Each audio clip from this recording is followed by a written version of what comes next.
الحمد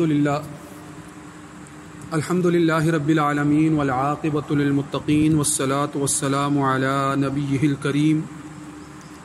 اما بعد فاعوذ باللہ من الشیطان الرجیم بسم اللہ الرحمن الرحیم ان اول بیت وضع للناس للذی ببکۃ مبارکا وہدی للعالمین فيه آيات بينات مقام إبراهيم ومن دخله كان آمنا ولله على الناس حج البيت من استطاع إليه سبيلا ومن كفر فإن الله غني عن العالمين وقال الله تبارك وتعالى ان اللہ وملائکتہ یصلون علی النبی یا ایہا الذین آمنوا صلوا علیہ وسلموا تسلیما اللہم صل علی سیدنا ومولانا محمد وعلی آل واصحاب سیدنا ومولانا محمد وبارک وسلم علیہ۔ سامعین محترم، ذی قعدہ کے مہینے کے آخری ایام چل رہے ہیں اور ذی الحج کے مہینے کی آمد ہے۔ یہ بات تو آپ جانتے ہیں کہ آنے والے ایک آدھ دن میں جب چاند نظر آ جائے گا تو ذی الحج کے مہینے کا آغاز ہو جائے گا، اور ذی الحج کا جو پہلا عشرہ ہے وہ بڑا ہی اہم ہے، اور اس دوران پوری دنیا سے مسلمان اللہ کے گھر کی زیارت کے لیے حجاز مقدس، وادی غیر ذی زرع، مکہ مکرمہ کی طرف رخ کرتے ہیں اور دور دراز کے علاقوں کا سفر کرتے ہوئے اس جگہ پر پہنچتے ہیں جہاں پر اللہ رب العزت نے بہت سی نشانیاں جو ہیں وہ مقرر کی ہیں ایمان والوں کے لیے اور پوری دنیا کے لیے۔ بہت سی نشانیاں مقرر کی ہیں جن کے ذریعے سے رہتی دنیا تک کے لیے بہت سے پہلو جو ایمان کی جلا کا سبب بنتے ہیں موجود ہیں۔ یہ یاد رکھیے گا کہ بیت اللہ، اللہ کا گھر، خانہ کعبہ، یہ وہ پہلی جگہ ہے جس کو اللہ نے اس دنیا کے اندر عبادت کے لیے مقرر فرمایا ہے، اور یہی وہ جگہ ہے جس کی سب سے پہلے تعمیر ہوئی ہے۔ فتح الباری جو کہ علامہ ابن حجر عسقلانی رحمہ اللہ کی بڑی معروف تحریر ہے حدیث کی شرح میں، اس کے اندر ایک روایت موجود ہے جس سے پتہ چلتا ہے کہ جو سب سے قدیم عمارت جو اللہ کی عبادت کے لیے مقرر کی گئی تھی، بنائی گئی تھی، اس کو سب سے پہلے حضرت آدم علیہ السلام نے جو ہے وہ تعمیر کیا تھا۔ جس جگہ پر اس کو تعمیر کیا گیا، اس جگہ کی فرشتوں نے نشاندہی کی اور حضرت آدم علیہ السلام نے سب سے پہلے اس کی بنیاد رکھی اور اس کو تعمیر کیا۔ پھر حوادث زمانہ یعنی جو وقت گزرنے کے ساتھ ساتھ جو حادثات رونما ہوئے، ان کی وجہ سے آہستہ آہستہ اس کے آثار جو ہے وہ معدوم ہونا شروع ہو گئے، اور جس وقت حضرت ابراہیم علیہ السلام اپنی زوجہ حضرت ہاجرہ اور حضرت اسماعیل جو آپ کے صالح فرزند ہیں جن کا لقب ذبیح ہے، جب ان کے ساتھ اس جگہ پر جو ہے وہ آتے ہیں تو اس وقت ظاہراً اس وادی، جس کو قرآن مجید نے وادی غیر ذی زرع کہا ہے، کہ جس پر کچھ جو ہے وہ کھیتی باڑی جہاں پر جو ہے وہ میسر نہیں ہوتی ہے، جہاں پر پانی نہیں ہے، بے آب و گیا بیابان ہیں، ان جگہوں پر جب آتے ہیں تو بظاہر وہاں پر کوئی عمارت موجود نظر نہیں آتی ہے، وہاں پر کوئی بلڈنگ یا کوئی عبادت گاہ، کوئی معبد، کوئی ایسی جگہ جہاں پر عبادت ہوتی ہو موجود نہیں ہے۔ اب یہ بڑا اہم پہلو ہے، یہاں پر آپ نے یہ بات ذہن میں رکھنی ہے کہ قرآن مجید کے اندر یہ سورہ آل عمران کی جو آیت ہے جو میں نے آپ کے سامنے تلاوت کی ہے، ان اول بیت وضع للناس، کہ بے شک جو سب سے پہلا گھر لوگوں کے لیے عبادت گاہ کے طور پر مقرر کیا گیا، وضع للناس ببکۃ مبارکا وہدی للعالمین، جو انسانوں کے لیے جو سب سے پہلی عبادت گاہ کے طور پر جو تعمیر ہوئی وہ وہی ہے جو مکہ میں واقع ہے، وہ وہی ہے جو مکہ میں واقع ہے۔ اللہ رب العزت نے اس کو خیر و برکت عطا فرمائی، اس کے ارد گرد بھی خیر و برکت عطا فرمائی، اور اس عمارت یعنی اس خانہ کعبہ اللہ کے گھر کو بھی جو ہے وہ برکت عطا فرمائی، اور تمام جہانوں کے لیے اسی جگہ کو مرکز ہدایت بھی بنایا، تمام جہانوں کے لیے اسی جگہ کو مرکز ہدایت بنایا۔ اب ذرا غور کرنا کہ قرآن مجید جب اس گھر کا ذکر کر رہا ہے تو اس کو سب سے پہلی عبادت گاہ جو ہے وہ مقرر فرما رہا ہے، اور قرآن مجید میں جو اس کی تعمیر سے متعلق تفصیلات ملتی ہیں وہ حضرت ابراہیم کے یہاں پر آنے اور پھر اپنے بیٹے حضرت اسماعیل علیہ السلام، یعنی ان دونوں کا اس کی بنا جو ہے وہ دوبارہ رکھنے سے متعلق ملتی ہے۔ میں نے آپ کے سامنے وہ تفصیلات جو ہے وہ رکھی تھی کہ کس طرح جو ہے وہ حضرت ابراہیم علیہ السلام جو ہیں وہ اپنے اہل بیت کے ہمراہ جو ہیں وہ یہاں پر آتے ہیں، اور کس طرح سے وہ یہاں پر آباد ہوتے ہیں، اور جب ان کو چھوڑ کر چلے جاتے ہیں تو اس کا مطلب یہ نہیں ہے کہ پھر بعد میں ان کی خبر گیری نہیں رکھتے ہیں، بعد میں جو ہے وہ یہاں اکثر اوقات جو ہے وہ آیا کرتے تھے، اور یہ بات جو ہے وہ روایات میں موجود ہے۔ بڑی دلچسپ پہلو ہے یہ کہ ایک روایت کے اندر جو ہے وہ ذکر ہے کہ حضرت ابراہیم جو ہے وہ فلسطین یا عراق کے علاقوں سے براق پر سوار ہو کر یہاں آیا کرتے تھے، یہ ایک روایت ملتی ہے، اور یہاں کے معاملات کو دیکھنے کے بعد جو ہے وہ پھر واپس جو ہے وہ فلسطین اور شام جو ہے وہ چلے جایا کرتے تھے۔ تو اسی دوران وہ واقعہ بھی جس کی تفصیل میں آئندہ جمعے میں کروں گا، یہاں اشارتاً ذکر کر دیتا ہوں کہ کس طرح سے حضرت اسماعیل علیہ السلام ابھی چھوٹی عمر ہی کے تھے، جس کو آپ کہہ سکتے ہیں کہ نہ بلوغت کی عمر ہے اور نہ ہی جو ہے وہ بالکل بچپنے کی عمر ہے، ایک طرح کا لڑکپن ہے، جوانی کی دہلیز پر اب ابتدائی قدم رکھے ہوئے ہیں، ایسے ہیں جیسے باپ کے ساتھ جو ہے وہ ابھی نو عمر لڑکا جو ہے وہ دوڑتا پھرتا ہے، اور باپ کی محبت اور شفقت جو ہے وہ اس کے لیے جو ہے وہ بے پناہ محبت جو ہے وہ اس کے دل میں لبریز ہوتی ہے، اس کے لیے سب کچھ کرنے کے لیے وہ تیار ہوتا ہے۔ تو ایسی صورت میں جب خواب آ گیا کہ اپنی سب سے قیمتی شے میری راہ میں قربان کرو، اللہ کی راہ میں، اللہ کی طرف سے خواب آ گیا، تو پھر وہ سارے واقعات جن کی تفصیل قرآن مجید نے بیان کی ہے آئندہ میں ذکر کروں گا کہ یہ جو آپ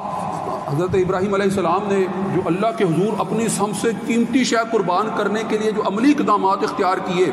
اور اس صالح فرزند کے کیا جو ہے وہ تاثرات تھے، ان کا کیا رد عمل تھا، جس کو اقبال نے جو ہے وہ یہی کہا نا کہ سکھائے کس نے اسماعیل کو آداب فرزندی، یہ فیضان نظر تھا یا کہ مکتب کی کرامت تھی، سکھائے کس نے اسماعیل کو آداب، وہ سارے واقعات آپ پہلے بھی سنتے ہیں، مگر میں کچھ اور پیرائے میں انشاءاللہ آپ کے سامنے یہ سارے واقعات آئندہ رکھوں گا۔ مگر آج جس نقطے پر گفتگو کرنی ہے وہ نقطہ یہ ہے کہ اسی دوران جو ہے وہ بنائے کعبہ جو ہے وہ حضرت ابراہیم حضرت اسماعیل علیہ السلام کے ساتھ مل کر دوبارہ سے استوار کرتے ہیں۔ ان واقعات کو ذرا آپ نے پیش نظر رکھنا ہے، اور جس نقطۂ نظر سے میں بتا رہا ہوں اس نقطۂ نظر کو بھی سمجھنا ہے کہ اللہ کی طرف سے جب حکم ہوتا ہے کہ میرے گھر کی دیواروں کو اٹھاؤ دوبارہ سے جو ہے وہ ان کی تعمیر کا جب حکم ملتا ہے، تو یقیناً وہ بلند مقام جس مقام کو حوادث زمانہ نے جو ہے وہ معدوم کر رکھا تھا، اب نظر نہیں آتی تھی وہ جگہ، وہ مقام اب پتہ نہیں چلتا تھا، ایک بلند سا ٹیلہ تھا، ایک بلند سی جو ہے وہ ٹیلے کی کیفیت تھی، مگر یہاں پر صدیوں پہلے کیا صورتحال رہی ہے اس سے کوئی باخبر نہیں تھا، لہٰذا فرشتے کے ذریعے سے، جبرائیل امین کے ذریعے سے حضرت ابراہیم علیہ السلام کو آگاہ کیا جاتا ہے، اس جگہ کی نشاندہی کی جاتی ہے، اور پھر حضرت ابراہیم علیہ السلام اور حضرت اسماعیل علیہ السلام جو ہے وہ مل کر وہاں کھدائی شروع کرتے ہیں۔ جب تھوڑی سی کھدائی کرتے ہیں تو بیت اللہ کے، خانہ کعبہ کے آثار نمایاں ہونا شروع ہو جاتے ہیں۔ پھر اس جگہ کو جو ہے وہ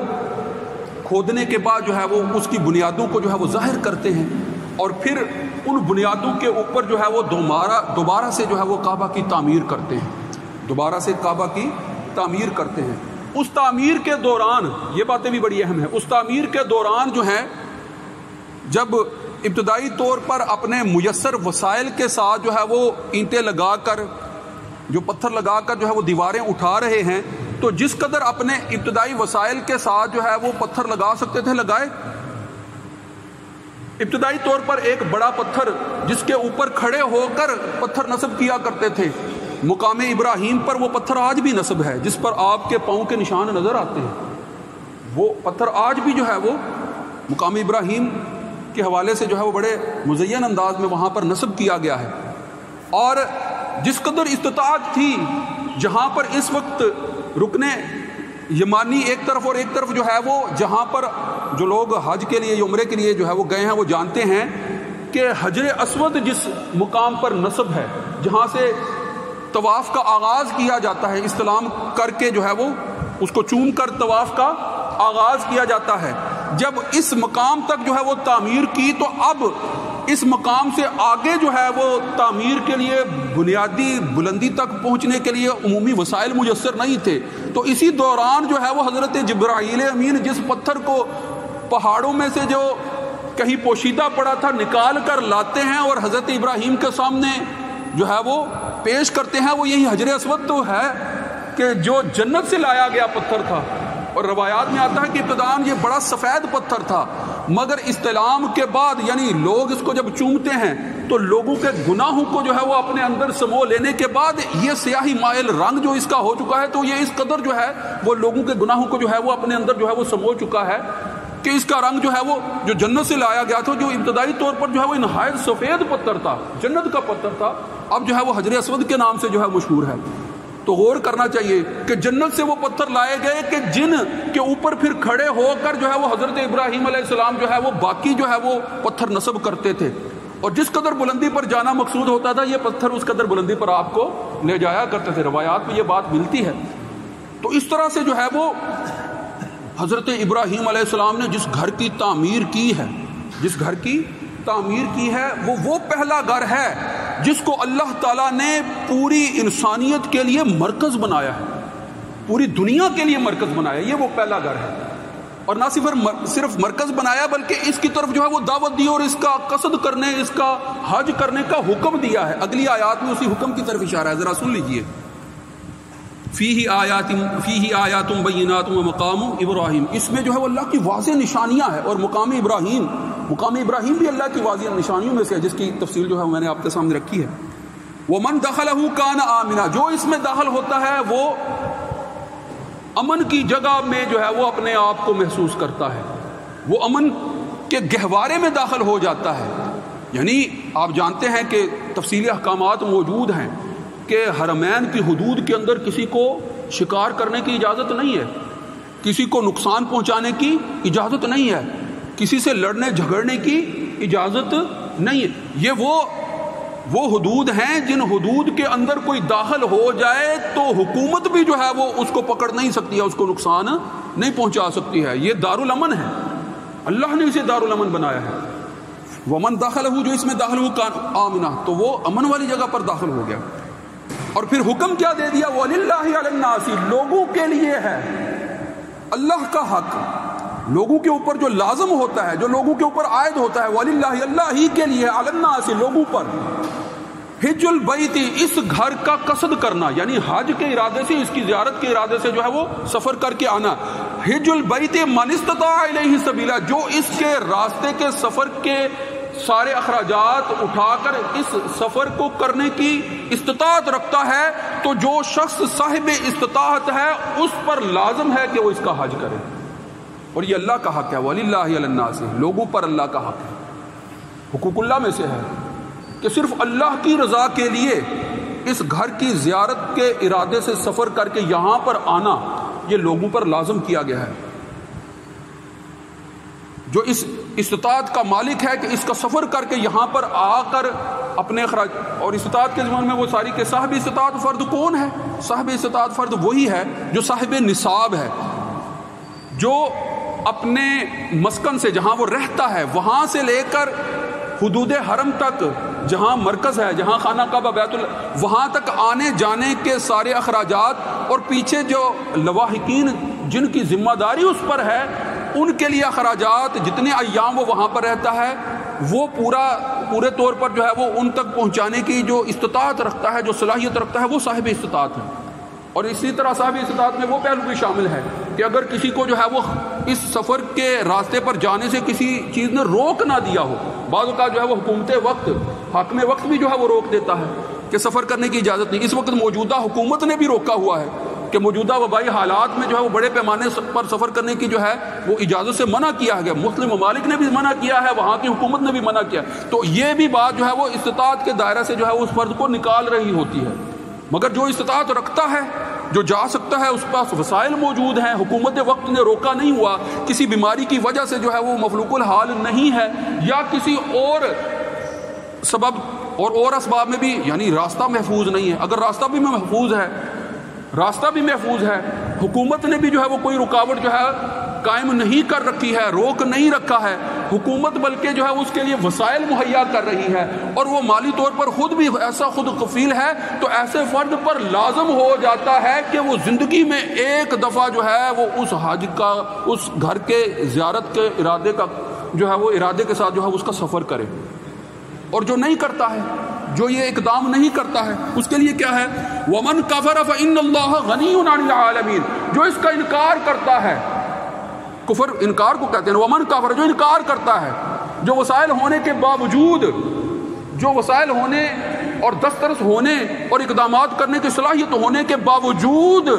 حج کے ارادے سے جو ہے وہ بیت اللہ کا قصد نہیں کرتا ہے، تو یقیناً پھر اللہ تعالیٰ تمام جہانوں سے بے پرواہ ہے، بے نیاز ہے، غنی ہے، اس کو پھر کسی کی پرواہ نہیں ہے، وہ تو بے نیاز ذات ہے۔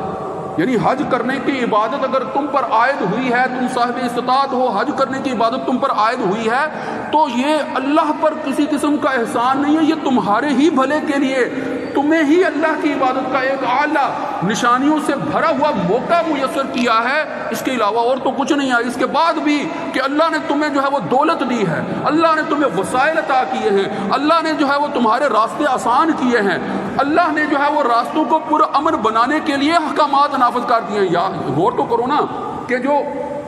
جو حرمت والے مہینے ہیں، ان میں جنگ و جدل سے جو ہے وہ عمومی طور پر اگر منع کیا گیا ہے تو اسی لیے کیا گیا ہے نا کہ حج کے ارادے سے سفر کرنے والوں کے راستے محفوظ ہو جائیں، راستوں کی حفاظت کا بھی جو ہے وہ اللہ نے اہتمام فرما دیا ہے، وسائل ادا کر دیے ہیں۔ پھر اللہ کا حق ہے کہ اس کے راستے میں جو ہے وہ اپنے مال کو خرچ کرو، اپنے جسمانی جو ہے وہ صلاحیتوں کو خرچ کرو، سفر کرو، اور سفر کی صعوبتیں اٹھا کر جو ہے وہ اس کے گھر کی زیارت کرو کہ جس میں بے پناہ اللہ تعالیٰ نے نشانیاں رکھی ہیں۔ ان سب کے باوجود اللہ کے حکم کی نافرمانی کرنے والا اور قصد کر کے جو ہے وہ اس ارادے سے گھر سے نہ نکلنے والا، یقیناً پھر وہ اللہ کے عذاب سے جو ہے وہ ضرور جو ہے وہ ملحق ہوگا۔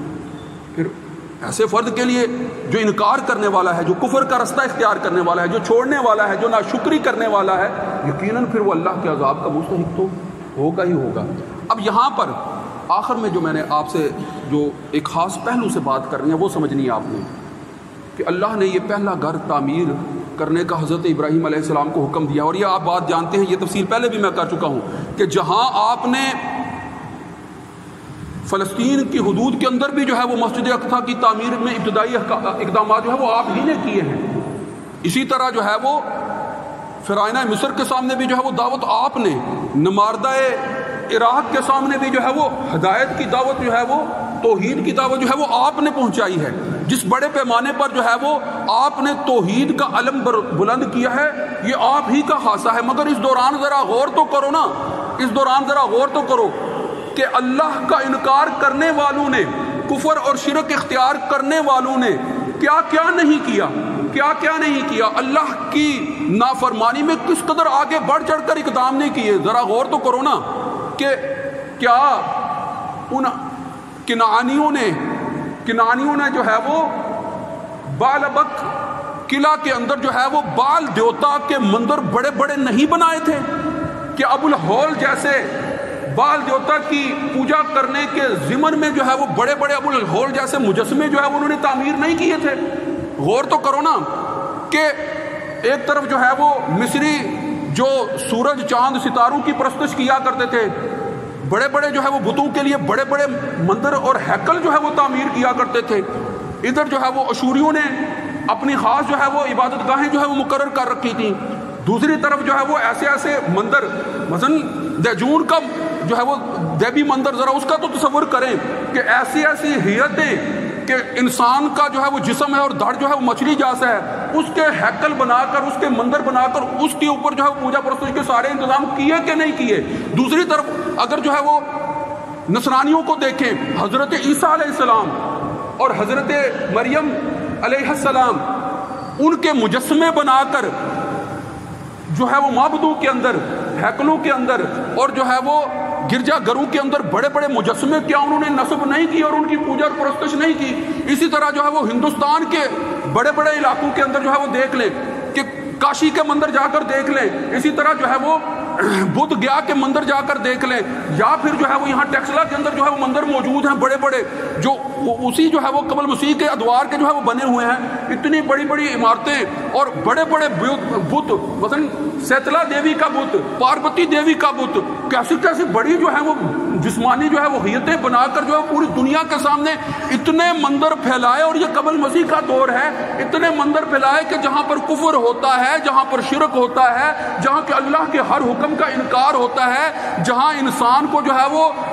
جسمانی طور پر، انسانی طور پر خود سے تراشیدہ چیزوں کی پرستش کرنے پر پابند کر دیا گیا ہے. اس دوران پوری دنیا میں جہاں کفر و شرک کا بازار بہت بڑے پیمانے پر گرم ہے، جہاں پر کفر و شرک ہی ہر طرف پھیلا ہی پھیلا نظر آتا ہے، وہاں پر اگر جو ہے وہ توحید کی کوئی ایک شمع روشن کرنے کے لیے جس پہلی عمارت کو جو ہے وہ کھڑا کرنے کے لیے اقدامات کیے گئے ہیں تو وہ حضرت ابراہیم علیہ السلام ہی کی طرف سے کیا گیا ہے اور اسی بیت اللہ کو تعمیر کر کے کیے گئے. ذرا اس نقطے سے پوری تفصیل دیکھیے گا کہ پوری دنیا میں جو ہے وہ چاہے سورج دیوتا یا چاند کی پرستش کے حوالے سے جو ہے وہ مندر بنائے گئے ہوں، چاہے دیگر جتنے بھی جو ہے وہ مشرکین کے معبودوں کے جن کو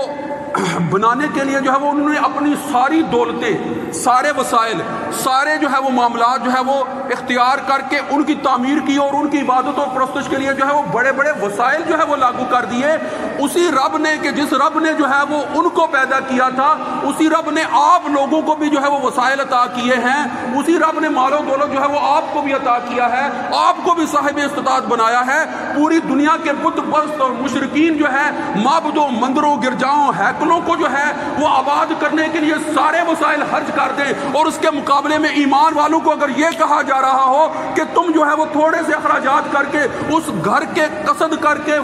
جو ہے وہ فاصلہ طے کرتے ہوئے جو ہے وہ سفر کرتے ہوئے اس گھر تک پہنچ کے اللہ کی عبادت کے لیے جو ہے وہ جمع ہو جائے، اور اس بات کا اگر وہ انکار کرے اور اگر جو ہے وہ چھوڑ کر یہ بات کرے تو پھر اللہ کو ایسے کی کوئی پرواہ نہیں.